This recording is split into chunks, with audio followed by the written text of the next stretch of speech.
The date, May 5th, 1977, Cinco de Mayo, and thousands of Mexican Americans in the Houston area observe Mexico's independence from France. That evening later proved to be an occasion not soon to be forgotten by the Chicano community for another reason. A young Mexican American is beaten to death and later found floating in a downtown bayou. That in itself perhaps not too significant, but at a midnight news conference, Police Chief Pappy Bond reveals he has charged one of his police officers with murder in connection with the case. Later, 5 other police officers are suspended from the force, also linked to the Joe Torres incident. This officer, Terry W. Denson, was charged with murder, later released on a $10,000 personal recognizance bond. After details of the Torres slaying were leaked to members of the media, city officials declined further comment on the matter, citing a so-called gag order which was never really imposed. That Thursday evening, JoeCamposTorres, a 23-year-old Army veteran, decided to go jogging as he occasionally did around his East End neighborhood. He took a familiar route, but stopped at this Canal Street lounge. According to eyewitnesses, Torres began to drink and was involved in a scuffle with bar owner Antonio Vela, who says he then called police. Pasó. No, lo sacaron para afuera y lo subieron al mueble, lo subieron al carro. Y entonces me dijo él, dijo, I'll be back to get you. Officers then proceeded to take Torres to police headquarters. According to eyewitnesses, at this point, Torres was struggling with police, but was uninjured. When he arrived at city jail, however, Torres was not admitted. Officials there saying he needed medical treatment for lacerations he received in an apparent beating. Jail officials instructed police officers to take Torres to Ben Taub Hospital. But instead, and according to the murder charge, police took Torres to this secluded parking lot in the 1200 block of Commerce Street, known as The Hole to most officers who work the downtown beat. The weedy lot has a ramp which leads straight into Buffalo Bayou. It is here that Officer Terry Denson allegedly killed Torres and then pushed him off the dock and into the murky bayou waters. This location then became the setting for one of the most celebrated cases of alleged police brutality in recent history. Reactions to the Torres death swept through the community wildly, and Chicano leaders from throughout the local area responded with offers of assistance to the Torres family. Political affiliations ran the gamut. Those offering help were members of such diverse organizations as La Raza Unida Party and LULAC. What brought them all together was a common feeling of outrage at the thought of such a brutal killing. On Thursday night, May 12th, one of the largest community meetings in the last decade was held at Our Lady of Guadalupe Catholic Church. Its purpose? To decide what course of action would be taken in the case. Among the speakers at the rally were Mr. and Mrs. Joe Torres, Sr. Now my son was killed he was nobody, you know, he was nobody. He had just got out of the army. And he was a army private. And he was just getting used to the civil war. Now, is that a way to pay a young boy that went to serve his country? Is it? I got 2 more boys in the service. You think they're going to like it? You think they're going to trust society when they come? Especially the police. I have been around quite a while. And yet, I have never seen a young boy wave at the police car when he goes by. Instead, they turn around and feel around. Isn't that true? You tell me it's not. Now, my children, I got some children going to school. They hate the cops. I said, don't hate them. Not all I'm not saying. There's certain ones. Those are the certain ones that we should keep out of the force. Those are the people that we don't want in the force. But they take advantage of the responsibility and the badge they wear. Now that's something that they shouldn't do. No matter what he does, no matter what he do, the man should be taken to jail, or if he's ordered to take it to a hospital, should be taken to a hospital, not be dumped in a Bible. And that's what I say. This killing was injustice. It was a brutal killing without no mercy, and And I want every one of y'all to back everybody out. You know, back each other and stick together so this thing won't happen to no other children in Houston or any city in Texas. That's all I have to say. Thank you a lot.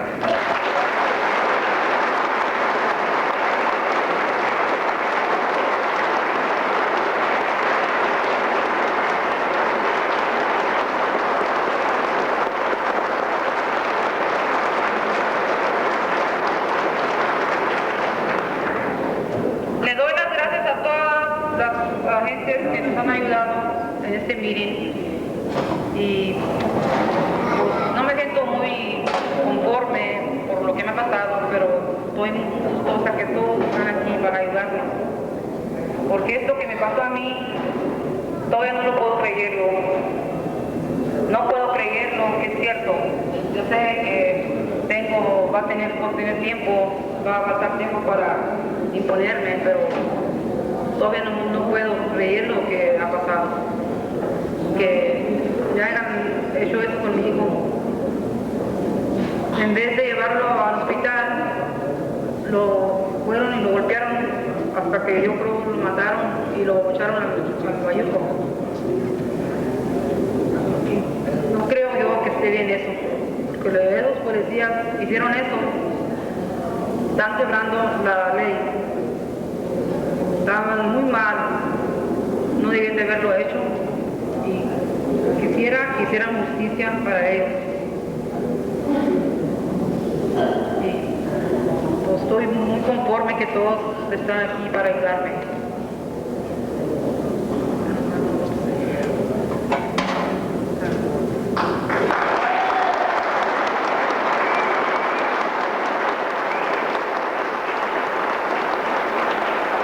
Also at the rally was Dimas Benoit, by now a well-known Houstonian whose own son was involved in a highly celebrated case of alleged police brutality last March. He delivered a rousing address to the gathering. I come here today to give my respect to the Torres family. Ladies and gentlemen, I've seen with my own eyes what the Houston City Police will do to people. I'm an eyewitness to what they do people when they pursue or whatever they call themselves doing, when they call themselves doing right, and Mr. Bond is standing by them supporting them. When they're taking Mr. Torres and throwing him in a barrel after he was beaten to death, ladies and gentlemen, this man must not have no heart. Now what has happened, they come at my house some 2 months ago. They estimated 20 units of police, 2 helicopters after my son, which was also a veteran, as Mr. Torres was. Served this country as I did.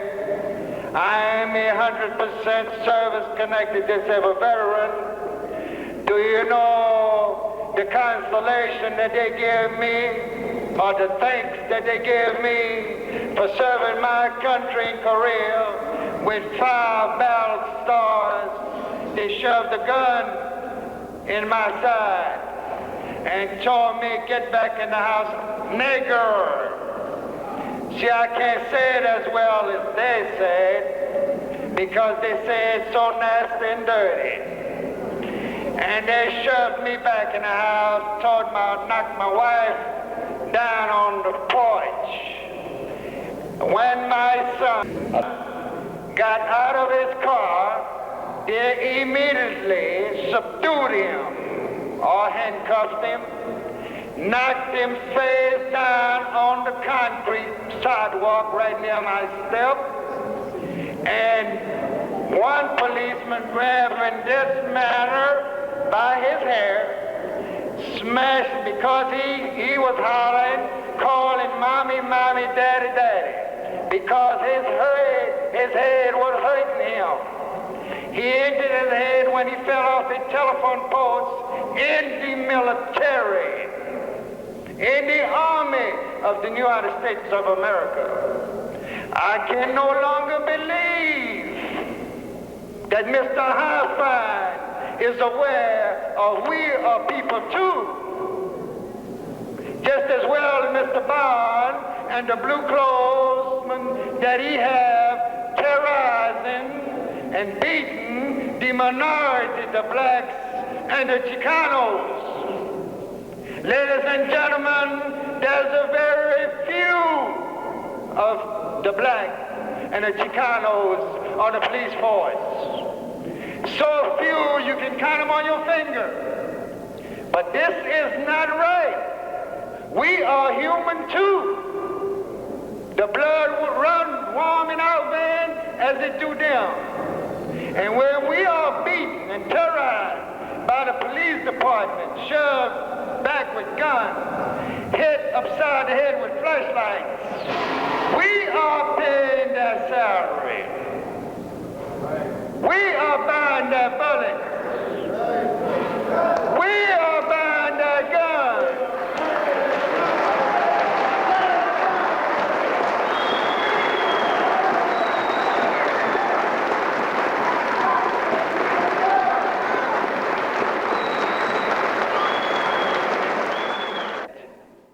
Ladies and gentlemen, we need an independent commission to inquire to review these policemen. An independent, which means we pick people out of our area where we live, where we are being brutalized and beaten by these policemen, and let them be investigated by our people. See how many of them can they find that is right. Now I'm sure that there is some good police officers, but how many are there who believe that the Houston Police Department is good? No one believes that. The bads are suffering with the no good policemen that they have on force. These policemen that killed Mr. Torres are out on the street. Now, if Mr. Bond and Mr. Hi-Fi had listened to what I told them, and they had prosecuted these policemen that came at my house, Mr. Torres might still be living tonight.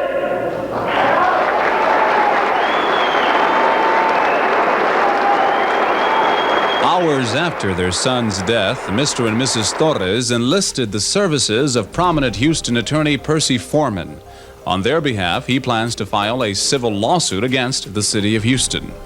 At the time of our interview, Foreman was angered by the district attorney's inaction on the case and pointed out that instances of alleged police brutality are nothing new to local defense attorneys. There's not a lawyer practicing criminal law in this county who doesn't have at least once a month, and in our case in this office at least once a week, the story of some young man or older man who has been beaten and has the evidence of it. We have a filing cabinet, one drawer, full of color photographs that have been taken at our direction of such police beatings. It's so seldom that anything happens because the police are really the investigative officers for the district attorney's office, and they think, and traditionally they have not taken an adverse position to the police, and thereby they have enforced or invited the police state, which now prevails at least against the minorities and the underprivileged. It's not just an accident that the poor, the blacks, of the Chicanos refer to the police as the law. They think they are the law. They don't recognize, many of them, and when I say they, I do not mean that they're not a percentage of fine, upstanding, law-abiding, conscientious officers. But unfortunately, it's getting more and more as the young officers come on. They think, too many of them think, that the way it's been going on here is the way it should be. And no matter how high the ideals or the principles of the people when they leave the police academy, very soon they are taught that this is the way we do it. We are the white hat, they are the black hat. We are the law. We'll enforce it out here at the wharf and the dock. We'll enforce it at back of the vacant buildings. Why take up the time and our time of going to the courthouse? We'll punish them now. Meanwhile, the picketing continued at City Hall and at police headquarters, where various community leaders met with Chief Pappy Bond last Wednesday.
What's next? Gentlemen, I'm wanting through. Hello. Okay, now if there's any late arrivals, why? You just bring them right on in. Just call me. Okay. Okay. At least one member of the group that met with the chief felt little was accomplished during the hour-and-a-half talk session. The first hour was on the subject of Torres, and right away he called the city attorneys and was told what he could tell us. It was nothing more than what has been said in the papers, but yet the man is very candid, and he did say to us, and the other officers said to us, that they were very hardened by what happened to Torres. Not only that, one of the assistant chiefs even said at 2 a.m. on the night of May the 9th, they said that 2,800 police officers went down with Torres, or maybe were baptized in a new police department, because they said they cried. My comment to that was that I wish that there had been in that same room with Police Chief Bond and the other 5 white administrators, a black or a brown or black and brown high-level administrative police officers there. There was none. So that was the gist of my comments to Police Bond. Also, I asked him why couldn't he have any high-level police officers? Why weren't there more promotions of minorities? Why weren't there more minorities on the police force? And I quoted to him the ratios of the population of the Mexican Americans in the city and the blacks. We compose over 40% of the population of the city. And we represent less than 12% on the police department. Would you consider the meeting a fruitful one? I've met with previous Chief Flynn. I met at one occasion with Chief Short. I've met with Pappy Bond in reference to my own personal experience with the police department. It was typical of those meetings. A lot of rhetoric, a lot of nice jokes were said, a lot of serious talk on both sides, but nothing was coming out, because at the end, Pappy Bond said that we would not get a citizens police review, Pappy Bond said that we could not get any high-level minorities in there because he had to abide by civil service laws.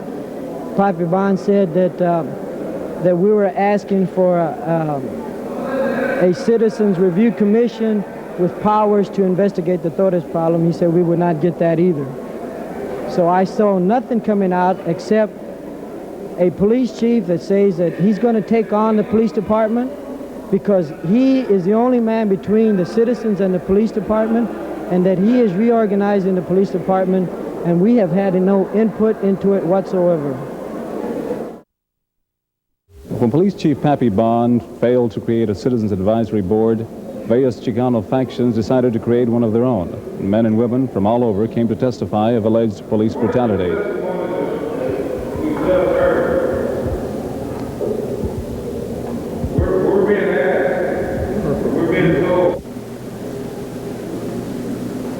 First, I'd like to express my deepest sympathy to Torres' mother and family. You know, on August 21st, I was arrested by 4 Houston police. I picked up a friend of mine to do him a favor of picking up some clothes at some apartments in Richmond. And we got there and we just gotten out of the car, and 4 police officers from the Houston County Sheriff, or whatever it is, Harris County Sheriff, they came up to us, and we just getting out of the car, and they asking questions, and they asking, what was he? He said, Mexican. They came to me and asked me, what was I?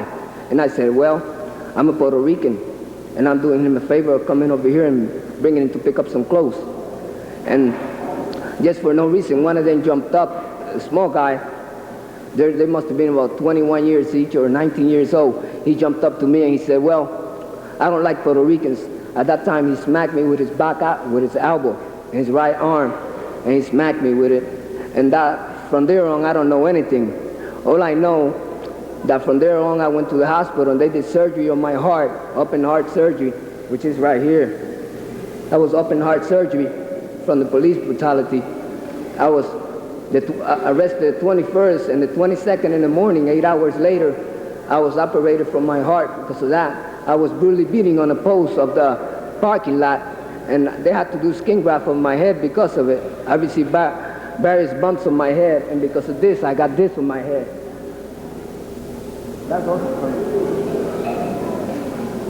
That's also from the beating of the policemen, for no reason at all. Then they found a shellac knife, which I'm a carpenter. I got 4 kids and I got to work some way too, so I'm a carpenter. And I had a shellac knife in my glove compartment, which they took out and cut my friend twice, in the left and the right and the back, which cost him 12 stitches.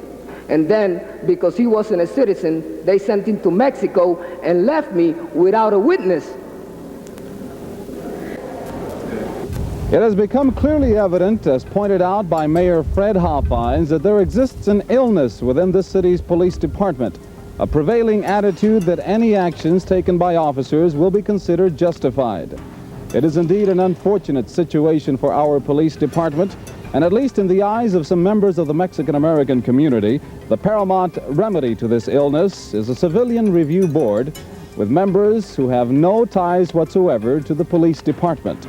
Until such a panel is created with legal sanction, one cannot expect the case of Joe Torres or any other alleged police brutality case to be laid to rest. What actually happened here the night of May 5th when Joe Torres was interrogated by Houston police? At this point, only those persons involved in the incident know for certain. The Chicano community has vowed to launch an extensive probe into the case. However, it remains to be seen what course the U.S. Justice Department and the federal court system will take in seeking justice in the case of JoeCamposTorres.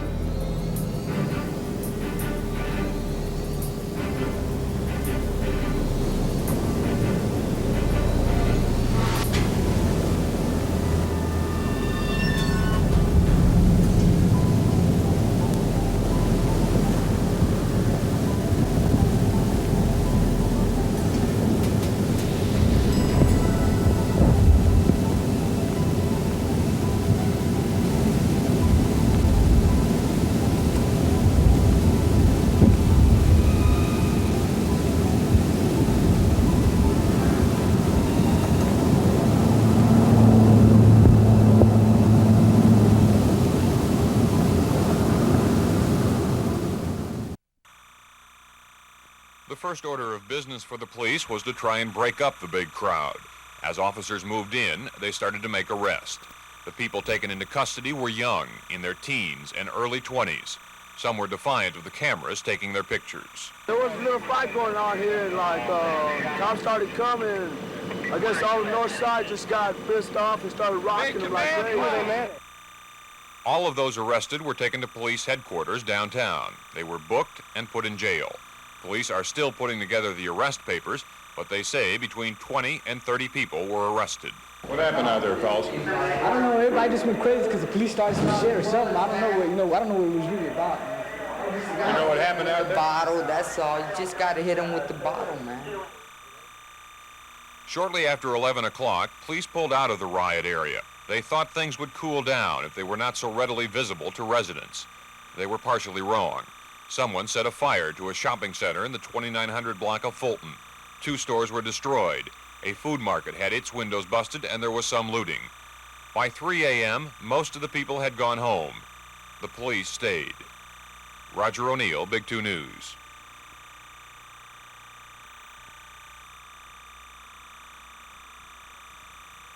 This is what it looked like when Big 2 News reporters Phil Archer and Jack Cato were on their way to cover a knifing incident at Moody Park.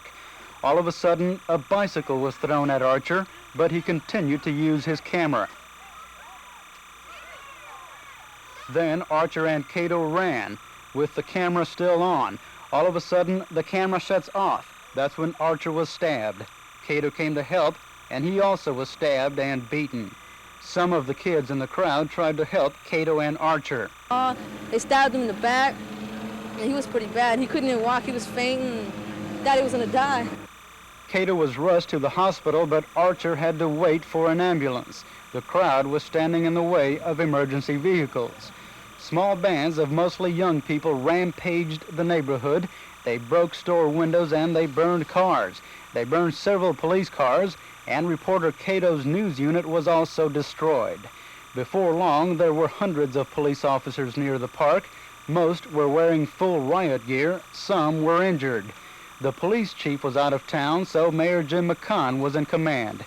He kept in close touch with the SWAT team. They decided to pull out all the uniformed officers and let SWAT stake out the area.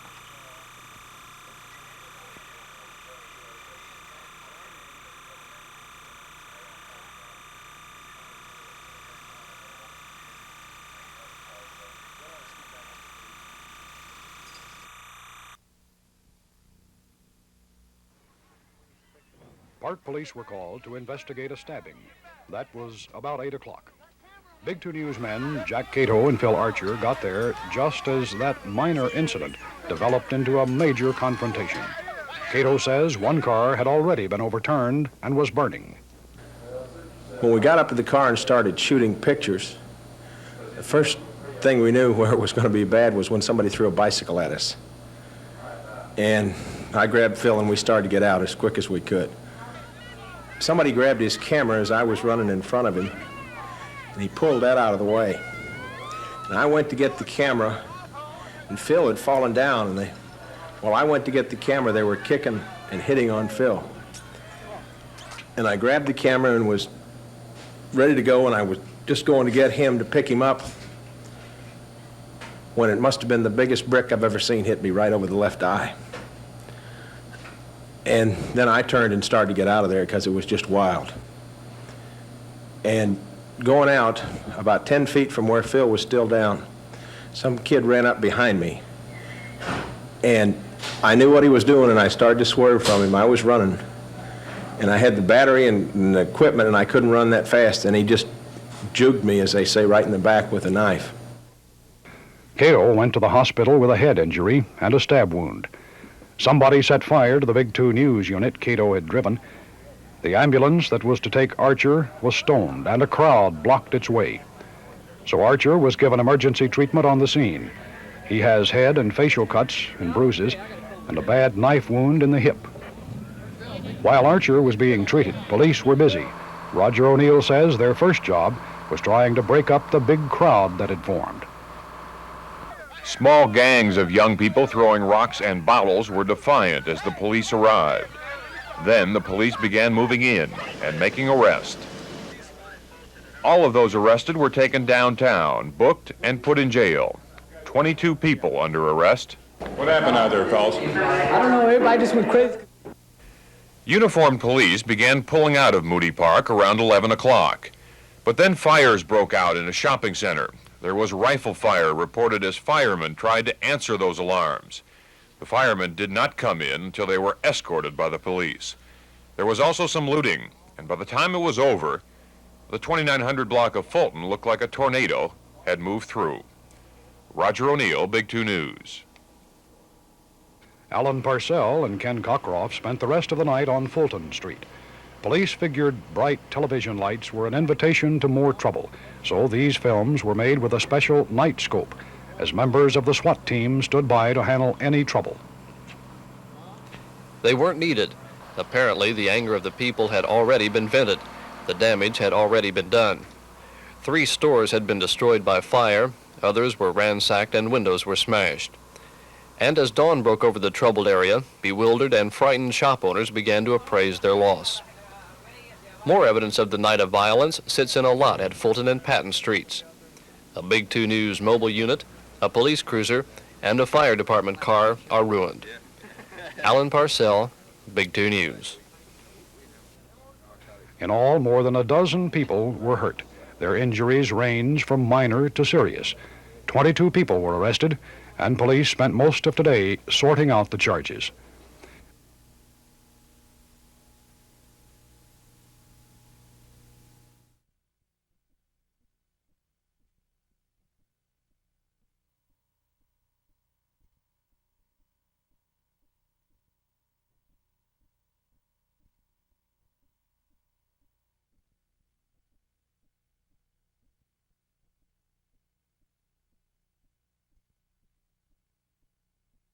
They decided to